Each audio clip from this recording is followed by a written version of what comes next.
நீங்க தினமும் சாப்பிடுற இந்த ஃபுட் காம்பினேஷன்ஸ் சேஃபா இருக்கா? பால் பிளஸ் எலுமிச்சை அல்லது ஆரஞ்சு சேர்த்து சாப்பிடாதீங்க. மீன் பிளஸ் பால் டைஜஷனுக்கு பிரச்சனை தரும். பழங்களையும் ஹெவி மீல்ஸுடன் சேர்த்து சாப்பிடாதீங்க.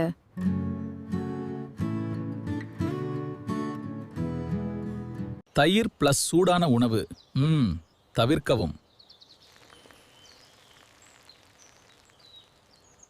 சூடானதும் பிளஸ் குளிர்ந்ததும் ஒரே நேரத்தில் குடிக்காதீங்க.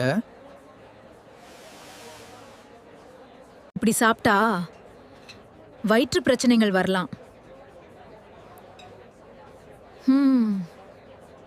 சரியான ஃபுட் காம்பினேஷன் தான் நல்ல ஆரோக்கியம் தரும். வீடியோ பிடிச்சிருந்தா லைக் பண்ணுங்க, சப்ஸ்கிரைப் பண்ணுங்க. தேங்க்யூ.